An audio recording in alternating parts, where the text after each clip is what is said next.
नमस्कार प्रदेश की प्रश्न मैं हूं दीपिका। छत्तीसगढ़ के गरियाबंद जिले में नक्सलियों और सुरक्षा बलों के बीच मुठभेड़ लगातार जारी है। सुरक्षा बलों और नक्सलियों के बीच मुठभेड़ में 25 से ज्यादा माओवादियों के मारे जाने की खबर है। ये ऑपरेशन छत्तीसगढ़ पुलिस, सीआरपीएफ और अन्य सुरक्षा एजेंसियों के ज्वाइंट प्रयास से किया जा रहा था। इस ऑपरेशन में नक्सलियों के कई बड़े नेता के भी मारे जाने की खबर है। ये छत्तीसगढ़ में नक्सलवाद के खिलाफ एक बड़ी सफलता मानी जा रही है। गरियाबंद जिले के मैनपुर क्षेत्र के कुलाड़ी घाट के भालूडिग्गी की पहाड़ियों पर सुरक्षा बलों और नक्सलियों के बीच मुठभेड़ रविवार से जारी थी और सुरक्षा बलों के जवानों को सीक्रेट जानकारी मिली थी कि यहां पे 60 से ज्यादा नक्सली मौजूद है, जिसके बाद सुरक्षा बलों की 5 संयुक्त टीम कार्रवाई के लिए पहुंची। इस कार्रवाई में ओडिशा की टीम भी शामिल है। सर्चिंग के दौरान मारे गए नक्सलियों के पास से आधुनिक हथियार बरामद हुए हैं और नक्सलियों के पास से AK-47, SLR और इंसॉस जैसे दूसरे ऑटोमेटिक हथियार भी बरामद किए गए हैं। फिलहाल इलाके में अभी भी सर्चिंग ऑपरेशन लगातार जारी है।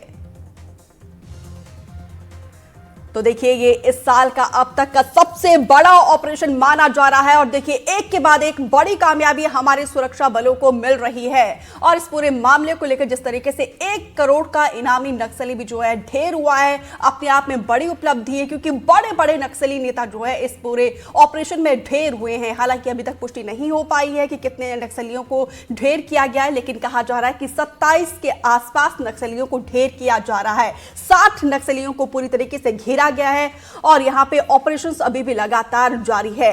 5 किलोमीटर की दूरी पर रिहायशी इलाका है, लेकिन इसके बावजूद पूरी सुरक्षा के साथ, पूरी नीति रणनीति के साथ हमारे सुरक्षा बलों के जवान इस ऑपरेशन को आगे बढ़ा रहे हैं। सूबे की मुखिया ने तारीफ की है हमारे जवानों की, उनकी साहसिक कदम के लिए और साथ ही साथ देश के गृह मंत्री अमित शाह ने भी तारीफ की है। उनका यह कहना है कि अब नक्सलवाद देखिए अंतिम सांस ले रहा है। कुल मिलाकर यह माना जा सकता है कि यहां पे अब पूरी तरीके से सिमटता जा रहा है लाल आतंक का दायरा। और ये तस्वीर हम आपको उस वक्त की दिखा रहे हैं जब यहां पे नक्सलियों के शवों को भी लाया जा रहा था। और इस पर बातचीत करने के लिए खास मेहमानों का पैनल हमारे साथ जुड़ चुका है। MP नथानियल है, IGP CRPF रिटायर्ड, और डॉक्टर अजय चंद्राकर नक्सल मामलों के जानकार है। रविंद्र उपाध्याय रिटायर्ड SP है, एडिशनल SP है छत्तीसगढ़, और साथ ही नीलेश त्रिपाठी सहयोगी हमारे साथ जुड़े हुए हैं। सबसे पहले नीलेश, आपके पास ही आते हुए, क्योंकि इस साल का सबसे बड़ा ऑपरेशन, बड़ी कामयाबी, और जिस तरीके से देश के गृह मंत्री ने कहा कि अब नक्सलवाद जो है अंतिम सांस ले रहा है, ये मान लिया जाए कि अब नक्सलवाद पूरी तरीके से वेंटिलेटर पर है और उस वेंटिलेटर पर जिसका कोई इलाज नहीं है।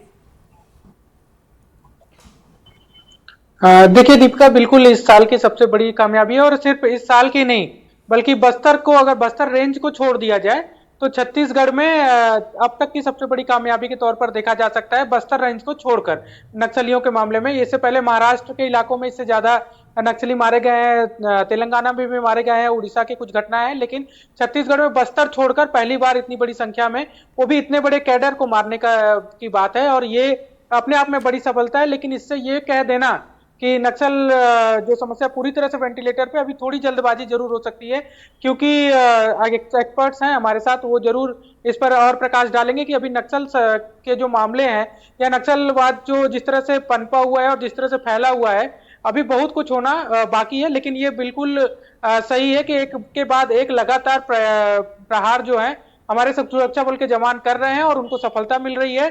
यही कारण है कि 20 दिन हुए इस नए साल के, 2025 के 20 दिन हुए हैं, आज 21वां दिन है, और अब तक 40 से ज्यादा नक्सलियों को मारा जा चुका है पिछले 20 दिनों में। तो इससे एक अंदाजा लगाया जा सकता है कि लगभग हर दिन 2 नक्सली जो हैं वो मारे जा रहे हैं छत्तीसगढ़ में, और लगातार प्रहार भी किया जा रहा है, बड़े कैडर मारे जा रहे हैं। आज जो घटना है जिसमें 1 करोड़ के इनामी नक्सली चलपति की बात हो रही है, जिसको उड़ीसा की जिम्मेदारी दी गई थी, सेंट्रल कमेटी मेंबर है, इसके अलावा उसका अपना एक बड़ा इतिहास है।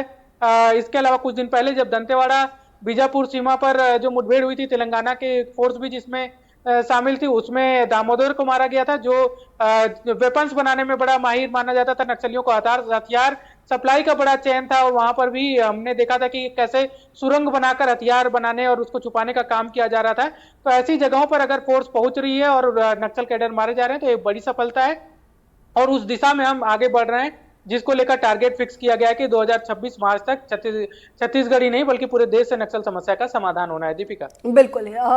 अब एमपी नथानियल जी आपके पास आते हुए, क्योंकि 2026 मार्च तक का ये टारगेट है और इस साल में कहा जा रहा है कि 40 से ज्यादा नक्सलियों को ढेर किया गया है। आज की जो ये उपलब्धि है, जिस तरीके से ऑपरेशन चलाकर 27 के आसपास नक्सलियों को ढेर किया गया और उसमें भी 1 करोड़ का इनामी नक्सली को ढेर किया गया, ये कितनी बड़ी उपलब्धि है सर?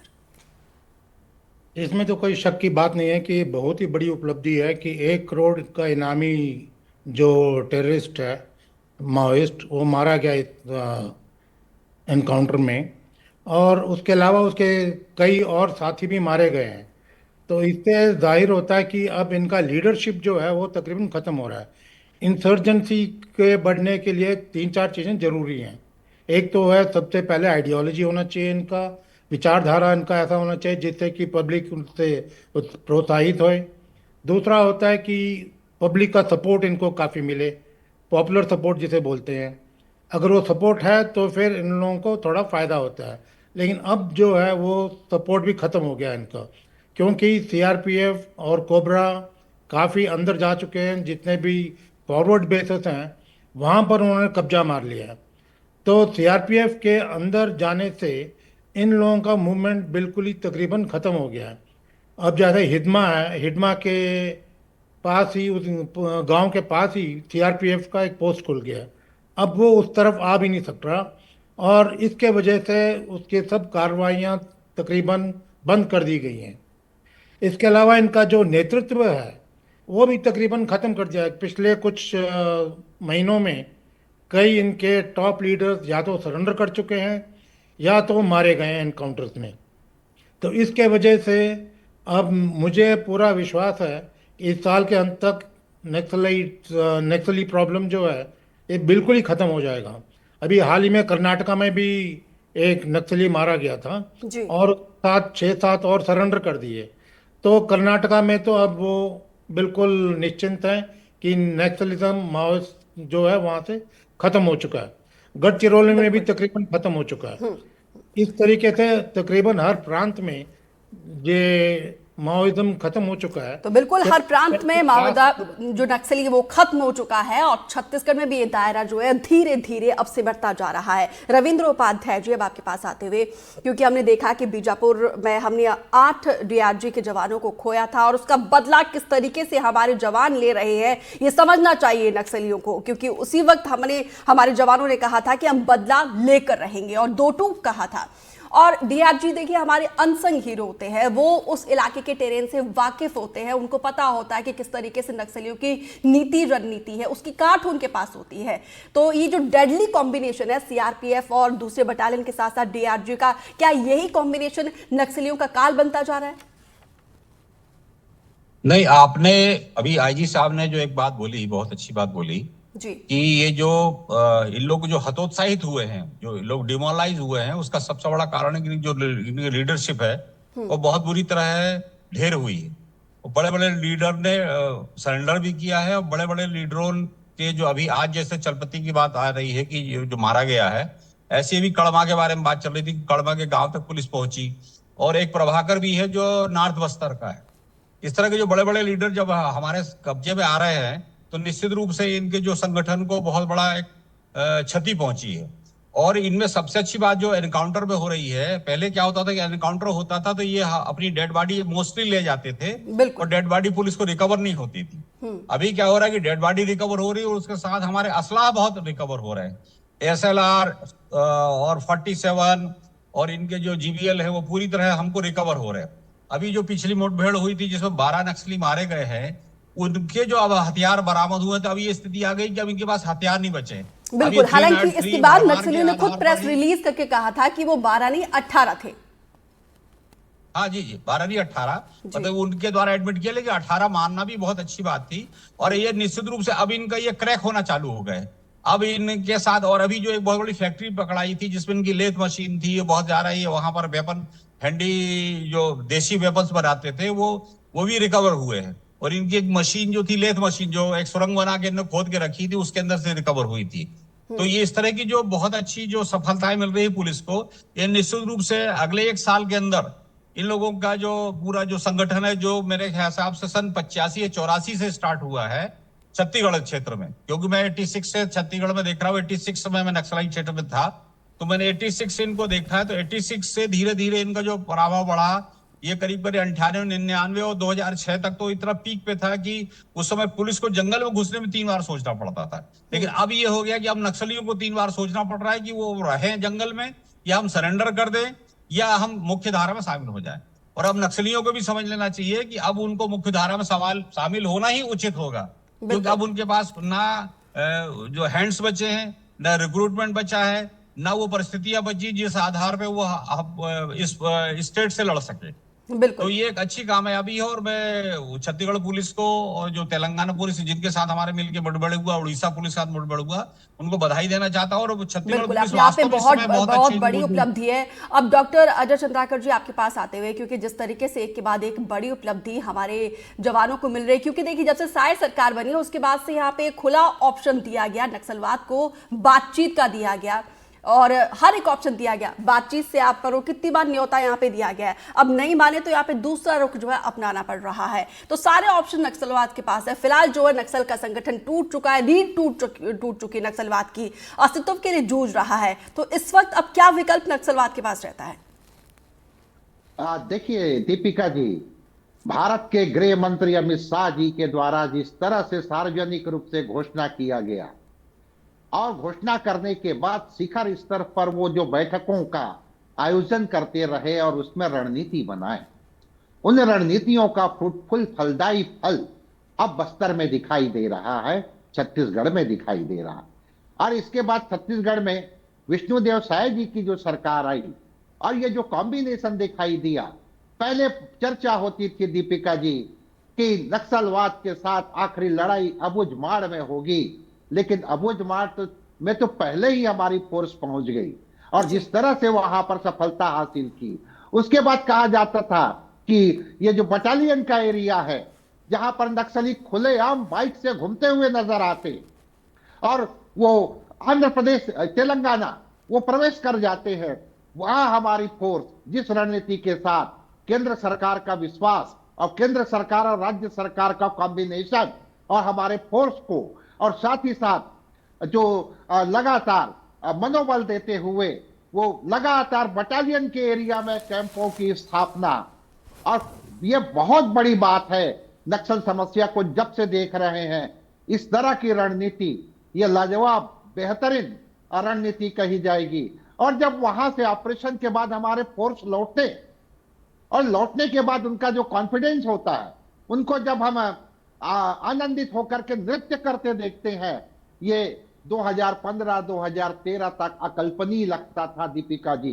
जैसा कहा गया, उनके बंकरों को ढूंढना, सुरंगों को ढूंढना, उनके फैक्ट्रियों को ढूंढना, एक प्रकार से चाहे लोकल पुलिस का, डीआरजी का, हमारे सीआरपीएफ का, या हमारे जो cobra battalion 5 number, 6 number, 7 number, 8 number, 10 number, इन सबका आपस में जो तालमेल है ये तो प्रशंसनीय है। और छत्तीसगढ़ के ये गरियाबंद के बेल्ट में वहां से जब अबुझमाड़ और बटालियन से क्षेत्र से बचने के लिए इधर आए, या मोहला, मानपुर, अंबागढ़ चौकी, ये जो सब कैचमेंट एरिया है, खलबली मची हुई है। और सरकार की लोक कल्याणकारी कार्यों को भी विस्मृत नहीं किया जा सकता, क्योंकि ये जो तथाकथित दादा लोग जब प्रवेश किए थे तो बस्तर में 7 एरिया से प्रवेश किए थे दीपिका जी, और छिपने के लिए किए थे। और धीरे धीरे जो कॉन्ट्रैक्टर तो बिल्कुल अब जो छिपे हुए हैं उन्हें ढूंढ कर जो है उनको उनके ठिकानों पर पहुंचाया जा रहा है। इस तरीके से हमारे सुरक्षा बलों के जवान जो है ऑपरेशन को अंजाम दे रहे हैं। नीलेश, क्योंकि आप तो करीब 2 दशक हो गया, आप जिस तरीके से ग्राउंड जीरो पर लगातार खास तौर पर नक्सलवाद को लेकर आप उन्हीं इलाकों में जाकर ना जाने कितनी ग्राउंड रिपोर्टिंग आपने की होगी। अब उन लोगों से करीब 1 दशक पहले की बात की जाए और आज के ये सिनेरियो, बदलती हुई तस्वीर को आप किस तरीके से देख रहे हैं? लोगों का नजरिया किस तरीके से बदला है? लोगों में कैसे अब आत्मविश्वास बढ़ा है? देखिए, जैसा कि अभी चंद्राकर जी कह रहे थे या इससे पहले जो भी एक्सपर्ट्स बात हो रही थी, पहले और अब में जो एक बड़ा परिवर्तन आया है, जो हमारे लिए सबसे सुरक्षा बलों के लिहाज से सबसे फायदेमंद भी रहा है, वो ये है कि अब जो है फोर्सेस जो है वो आम लोगों की, जो वहाँ के रहने वाले आदिवासी हैं, ग्रामीण हैं, उनका भरोसा जीतने में कामयाब हुई है। इससे पहले फोर्स के ऊपर या सुरक्षा बलों के ऊपर या फिर पुलिस के ऊपर फोर्स को भरोसा नहीं हुआ, माफ करिएगा, ग्रामीणों को या आदिवासियों को भरोसा नहीं था। इसका हमको नुकसान भी कई बार झेलना पड़ा है। ताजा अगर मामला आसपास का लूं तो जो 2021-20 में हमको मिनपा में झेलना पड़ा था, 19 जवान शहीद हुए थे। इसके अलावा 2021 में टेकलगुड़म में झेलना पड़ा था, बीजापुर में जहां 21 जवान शहीद हुए थे। उसके पीछे रीजन यही था कि जब फोर्स कभी भी ऑपरेशन पे निकलती है तो कई बार ऐसा होता है कि 10 किलोमीटर, 15 किलोमीटर, 20-20 किलोमीटर तक पैदल मूवमेंट करना पड़ता है। ऐसे में कहीं ना कहीं उनकी ग्रामीणों की नजर या आदिवासियों की नजर फोर्स पे पड़ती थी और वो सूचनाओं को नक्सलियों तक लीक कर दिया करते थे। ये एक बड़ा दिक्कत होता था और उसी में नक्सलियों को जब पता चलता था फोर्स आ रही है तो एम्बुश लगाकर उन पर या तो जाते समय या तो लौटते समय हमला कर देते थे और बड़ा नुकसान होता था। अब चूंकि सरकार की भी अगर इसमें भूमिका देखी जाए तो सरकार हर स्तर पर उन इलाकों में पहुंचने की कोशिश कर रही है। अलग अलग योजनाएं चल रही है कि उन गांवों में सुविधाएं पहुंचाई जा सके, वहां के युवाओं को खुद से जोड़ने की। पहले वो उससे जुड़ जाते थे, अब उनको खुद से जोड़ने की सरकार की अपनी कोशिशें हैं। वहां आयोजन कराए जा रहे हैं और भरोसा जीता जा रहा है। इसका एक फायदा ये हो रहा है कि जनता जो है, वहां की आम आदिवासी हैं, ग्रामीण है, वो सूचनाएं लीक नहीं कर रहे हैं। फोर्स निकल रही है तो इस बात को वो बता नहीं रहे हैं कि नक्सलियों को, पहले ऐसा होता था कि नक्सलियों को बता देते थे। ये सबसे बड़ी कामयाबी जो है वो सरकार की है और सुरक्षा बलों की है, जिसका फायदा अब मिल रहा है। इससे पहले इसका सबसे बड़ा नुकसान इसी तरह से झेलना पड़ता था। ये एक बड़ा अंतर देखने को मिलता है। दूसरा, मैं एक बात बता दूं कि अगस्त 2024 में, पिछले ही साल, मैं एक रिपोर्ट के लिए कबीरधाम में गया था। वहां पर एक सरेंडर नक्सली मुझे मिले थे जिनका दावा था कि वो गणपति और बसव राजू, गणपति जो पहले महासचिव रहे हैं नक्सल संगठन के, और बसव राजू, नवल्ला बसव राजू, जो अभी संगठन के महासचिव हैं, यानी कि टॉप लीडर है, उनकी सुरक्षा में तैनात रहने का दावा किया था। उन्होंने बताया था कि जब भी सेंट्रल कमेटी मेंबर होते हैं या उस लेवल के तो उनकी जो लेयर होती है सिक्योरिटी की, वो 7 से 9 लेयर की होती है।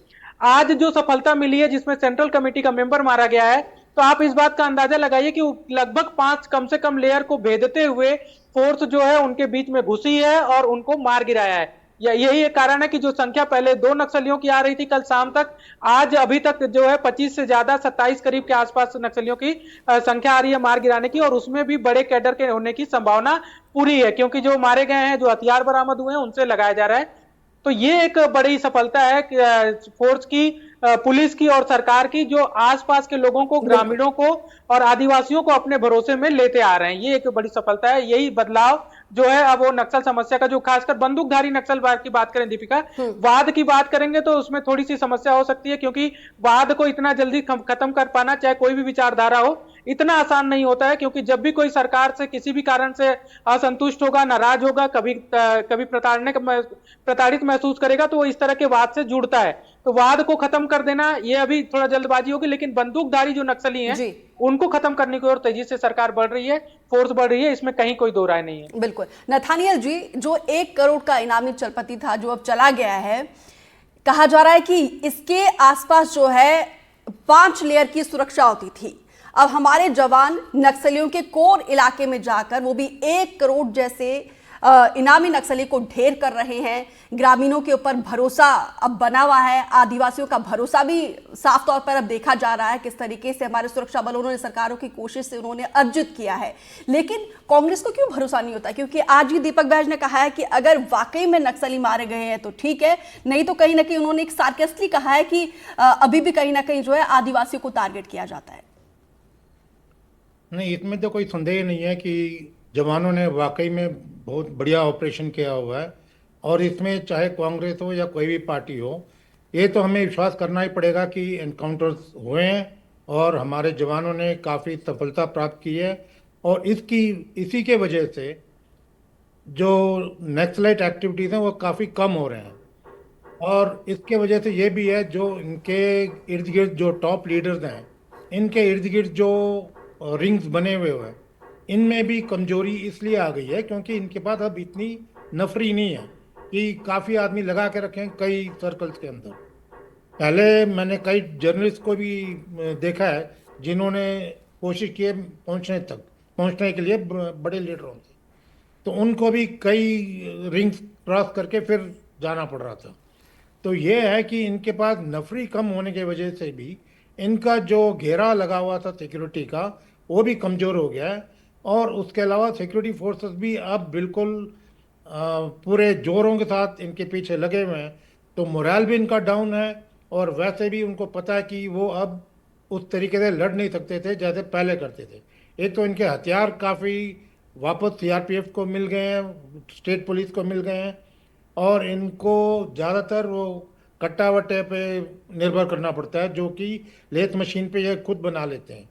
अब लेथ मशीन भी हमने रिकवर कर लिए हैं, तो इनका जो साधन था बनाने का हथियार भी वो भी ख़त्म हो गया है, और इन्हें मालूम है कि अब ये ज़्यादा दिन और लड़ाई लड़ नहीं सकते।